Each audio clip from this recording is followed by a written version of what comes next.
3 different countries, several best friend breakups, and 1 viral TED Talk all exposed that I used to be a trash friend, which led me on a quest to trying to understand why I was struggling so much in my relationships. Now, most people don't realize that one question can bring more clarity about your relationships than you've ever had. And by the end of this episode, you'll understand why people keep disappointing you. You'll have language for relationships you could never explain, and you'll finally stop expecting the wrong things from the wrong people. Remember, connection doesn't happen by accident. It happens by design. Let's get it.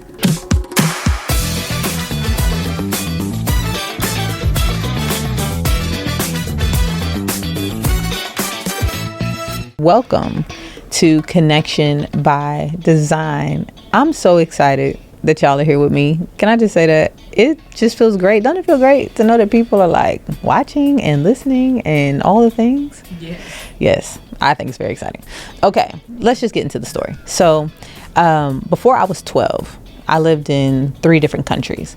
And, you know, as a military brat, every time I moved, I learned a lot of things about a lot of different people and cultures. And one of the biggest takeaways, you know, from my time of traveling so much as a child is that nothing lasts forever.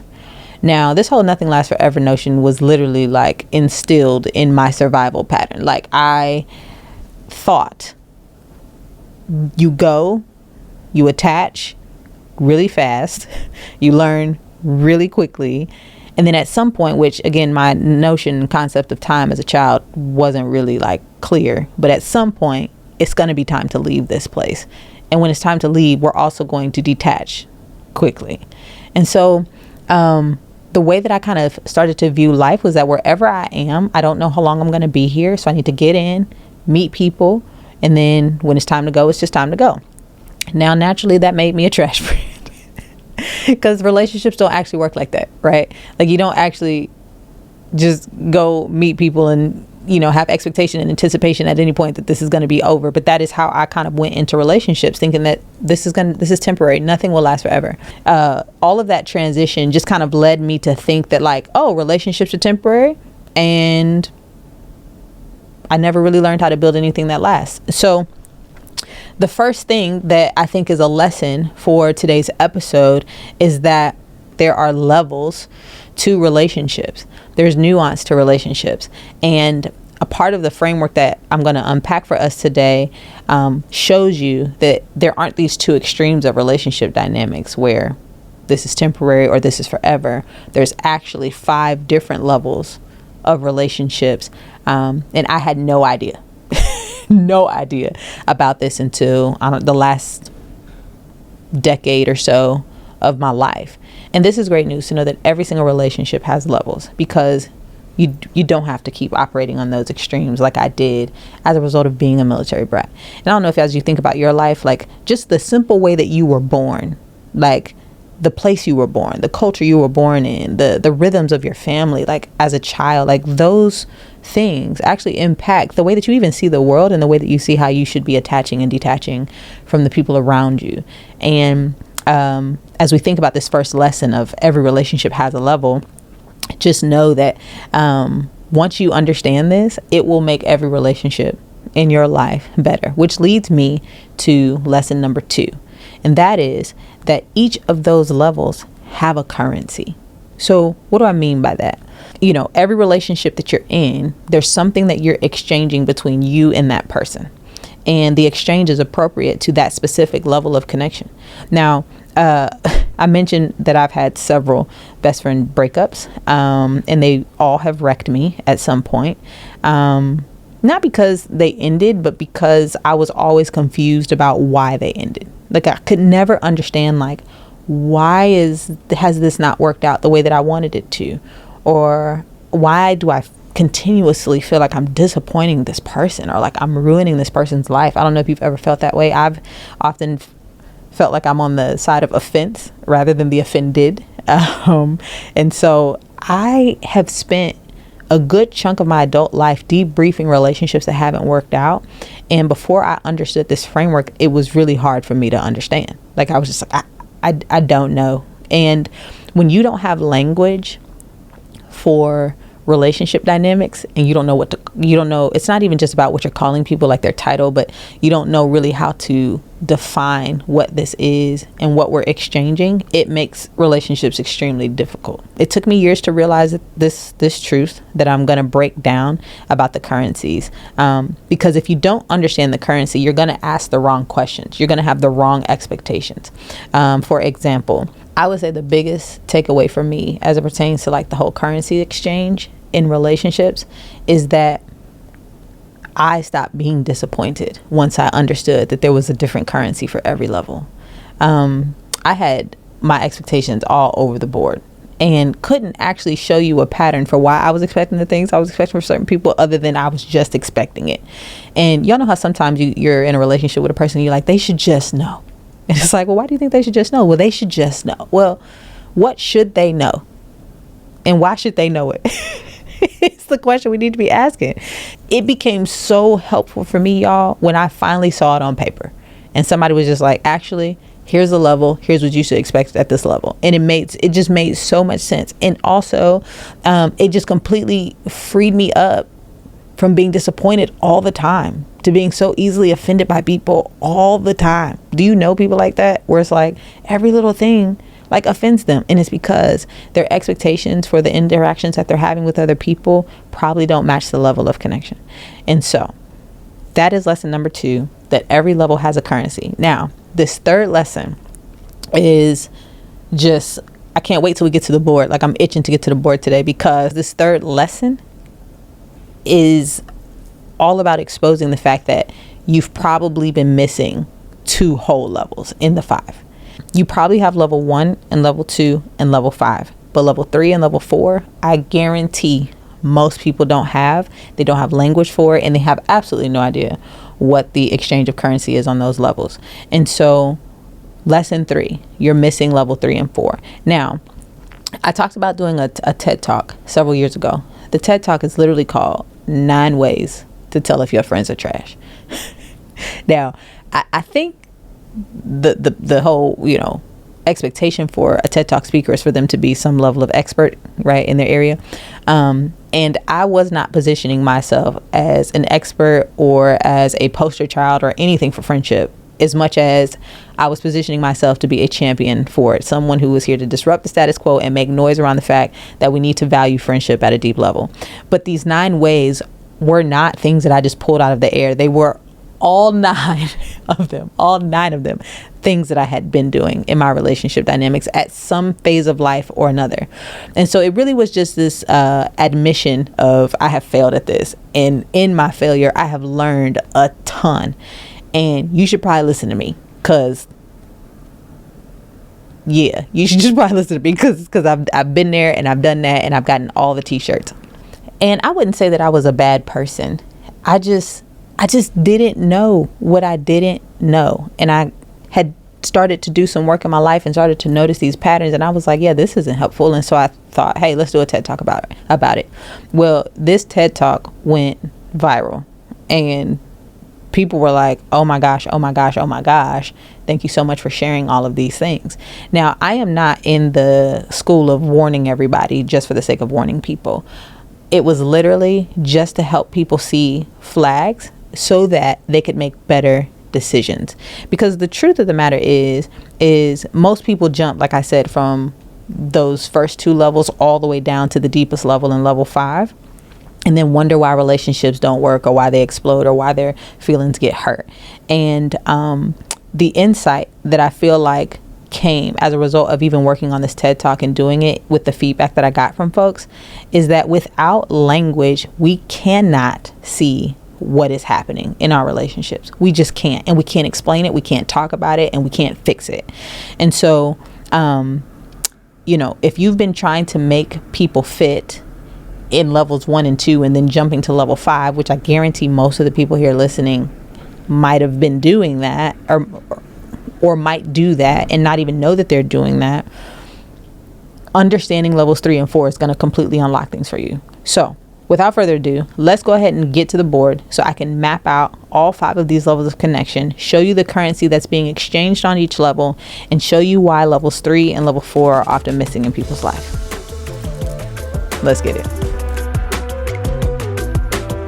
Okay, so the 5 levels of connection, broken down in its most simple form. This is the crux of the entire framework that is more robust. But today we're going to highlight the 3 things that I just broke down to you, these 3 lessons. 1, that is every relationship belongs on a level. 2, each of those levels has a currency that they are exchanging to build connection. And 3, you're probably missing level 3 and level 4. And I'll show you exactly why and how it becomes a little bit more difficult to build those 2. Okay, so make this big for y'all. Okay, so you have strangers at the top of this funnel. Why? Because everybody's a stranger until they are not.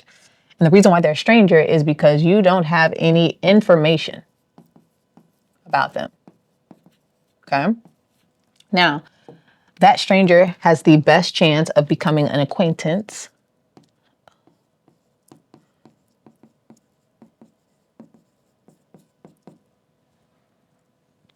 because there's now information you can take from that you've gathered from them and do something with it, which is why the second level of connection, the exchange, is our investments.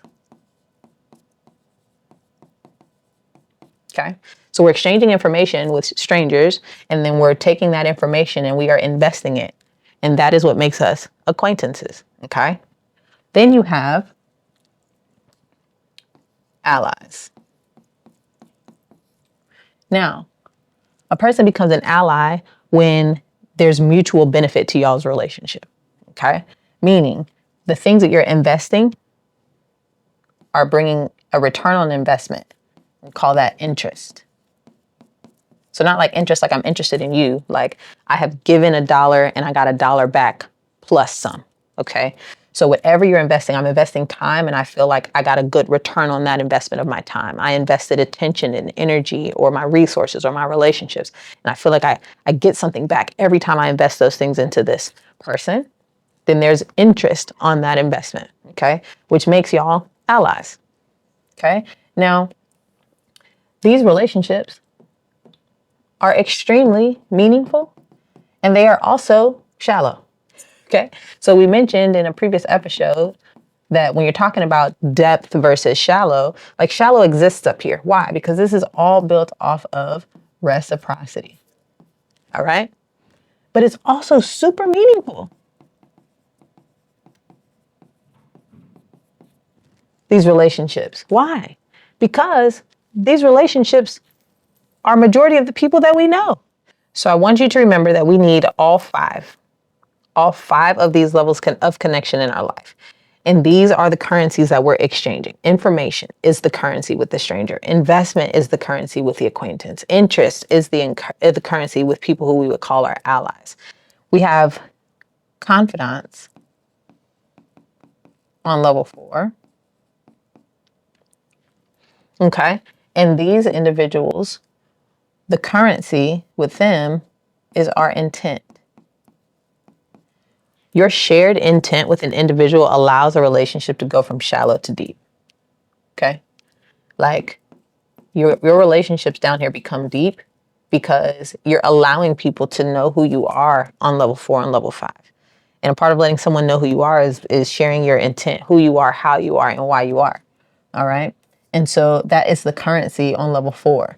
And then on level 5, we have our inner circle. And the currency we exchange on this level is intimacy. Into me. See. Okay. Stranger.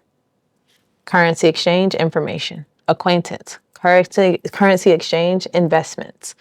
Allies. Our currency exchange is the interest on those investments, which create meaningful relationships and connections with those individuals. Confidants. Our currency exchange is our intent, our shared intent. And in our inner circle, our currency exchange is intimacy, a culture of letting people see into you. Okay. Once you understand that there are 5 levels, you don't have to operate on the extremes that most people do, where they will have this, then they will have this, and then they will go here. Like they will completely skip here and try to build intimacy off of here. And when you do that, there's so much damage that gets done right there in the middle. And you don't want that. What you want to do is you want to get into the habit of being able to signal people to that second stage, and then signal people to the third stage, and then signal, again, sending depth signals to level 4, and then a depth signal to level 5. And the same can happen the other way for those of y'all who are like, hey, sometimes somebody's here and something happens, there's an offense or whatever, you can signal people back up this way. Okay? Also in these levels of connection. Now, again, I don't want to get too far in the weeds. I want to make sure that this makes sense to you, but this is how you're going to know what level to put the people in your life on. And these are the currencies you're going to exchange, and you're going to be intentional about these areas right here, because levels 3 and level 4 move beyond what we do together and really start to tap into who we are without having the person commit to fully being the most trusted, vulnerable, person in your life. Okay? I hope that's helpful.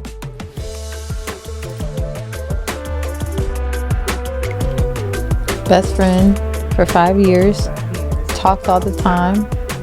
Hung out regularly in person too. Okay. So we're hanging out. And then I went through something hard. They had something hard they had to go through. Yeah, I got you. Yep. And she vanished off the face of the earth. Like, gone? Gone after 5 years. Completely disappeared is what they said. Completely disappeared. I don't know. But completely disappeared sound like they was gone. So here's the thing. You would assume, because she said best friend, and she said best friend for 5 years, that equals their relationship was at a level 4 or level 5. She says best friend, 5 years, hung out all the time. Right? That to me is 3. And somebody's like, what are you talking about? Like 5 years, to know somebody for 5 years and they're level 3, that's crazy. And I'm like, actually, it's not. It sounds like the relationship was at a level 3. What's the currency of level 3? And the currency of level 3 is interest. So what does that mean? Like I'm gaining interest on my investment, meaning that every time I put $1 in, I feel like I'm getting $1 plus back, whatever that plus is, right?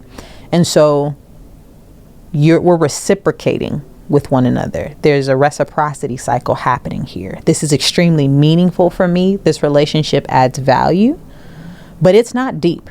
And the reason why I would argue that this 5-year best friend relationship is not deep is because as soon as something happened hard in life, like difficult in life, you're telling me this person disappeared. Like they're not around anymore. They're not present in your life anymore. What that says to me is that, hey, as long as you're good and I'm good and we're good, this is good. But if you're going to be in I'm going through and life is hard and I need to really talk, and I need to really expose some things about who I am and how I'm feeling and the things that I'm navigating internally, and you're like, I'm not here for that, it's a clear sign. This is a level 3 relationship. Would you call this a mismatch? I would absolutely say there was a mismatch at some point, because the proximity and the time frame made this individual who's writing this in feel like this relationship could hold deep things.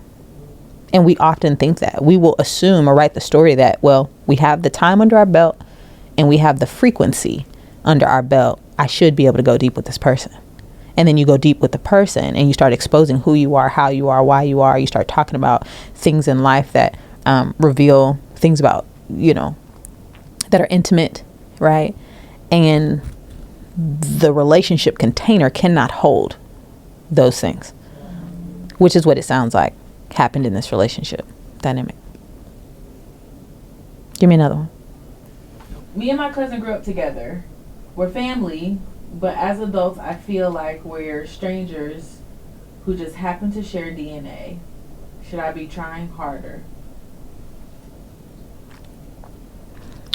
So should you? I'm not about to should on you. You get what I mean? Like, I'm not in the habit of giving people should advice. The should question is complementary to what you were just describing. Like, should we be closer than we are if we're family? Should I call more if we're family? Should I? Here's the thing. I think you should interact based on the level of connection you are with that individual. I think that people assume the title of family equals a specific level of connection, and that is not true. So I'll use my own story in that my first dad was not active or present in my life. He's an extremely meaningful individual to me. Without him, I am not present. However, if I think about the level to which we're connected, we were acquainted. We were not complete strangers. I had information about him, but definitely there wasn't a lot of mutual investment there. And so it's not always that simple with family. So should you do more? I think what you could do is figure out what level you and your cousin are on, is what I would say to that individual. And to other people who think like, oh man, me and my mom aren't level 5. Like, I actually have a level 3 relationship with my mom. Like, as long as we're talking about the things we're both on the same page about, things are great.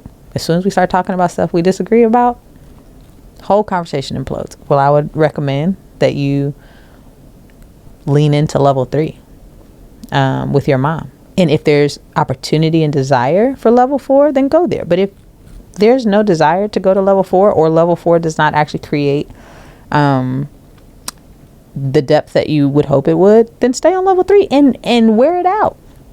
We're out level 3, baby. You ain't got to, nobody's telling you have to get your mom to level 4, get your mom to level 5. You don't. You absolutely can swim all up in level 3 though, and wring it out for all it's worth.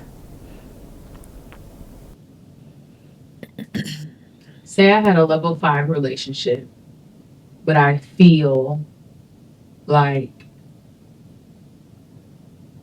the other person wants to start moving up to maybe level 4 or level 3. Like, what are clear signs?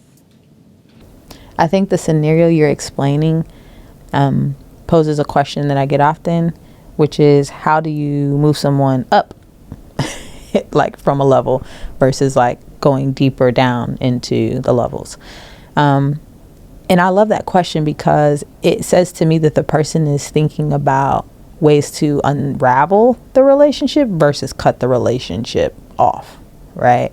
Whereas most of the advice online is suggesting that if it's not working at level 5, you need to cut them off. If there's been some egregious offense at level 4, they need to be cut off. I'm like, or we can unravel this.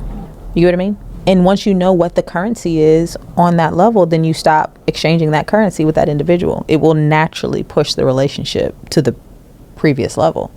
So if level 5 is intimacy, where I allow you to see into me and not just know things about me, like on level 4, but on level 5, like there's a level of vulnerability here. What you know about me could wound me in level 5.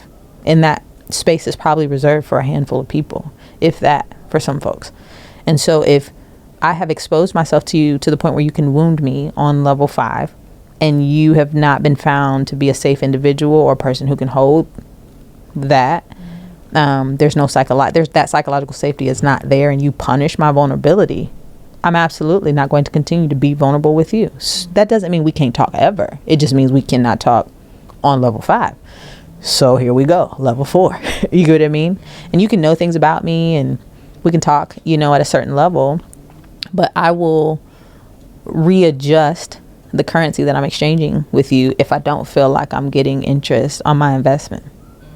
I'm not going to keep giving you money on this level if I don't get money back, if I'm losing every time I do this. Does that make sense? In a previous episode, you talked about sending depth signals. Yeah. For example, if I'm on 2 or 3 and I would like to go deeper, Yeah. I'm going to signal Yeah. for that depth. Is there a reverse of that? Like, Stop sending depth. Okay, so if in other episodes we've talked about sending depth signals, can you not send a depth? Send shallow signals. So maybe, you know, when I'm talking to people about the contrast of shallow and deep, which we did in that last episode, you know, we talk about depth signals. You could send shallow signals, but we're not going to call them shallow signals. They're really meaningful signals. When you get the full, robust breakdown of the 5 levels of connection, which is available to anybody listening in a free download. But once you actually see the entire framework mapped out, the funnel is broken in half by meaning and depth. So you're really sending meaningful signals versus depth signals. Meaningful, also known as shallow, depending on what we're talking about, but meaningful in that this adds value. Like a person can still add value to your life and not be in your inner circle. And that's all of what levels 1, 2, and 3 are about. Seeing the value in an individual that you have little information about, seeing the value in an individual that you're choosing to invest in and that you're getting something from, you know, seeing the value in reciprocity in different seasons. But I think what happens is people write the story that you are no longer valuable to me at all if depth has been compromised in our relationship. And that's not true. Very good. Very good. Okay. Thank you so much for listening, for watching. If you enjoyed this episode, would you like it? Would you share? Would you subscribe? Pick one that works for you. And I would love for you to have a full picture of what the 5 levels of connection actually are and how you could actually make them work for your life. I would love to send that to you. All you have to do is click the link somewhere around this video and you can have it for free. And so this has been another episode of Connection by Design. I'm your host, KB. Thank you so much for listening.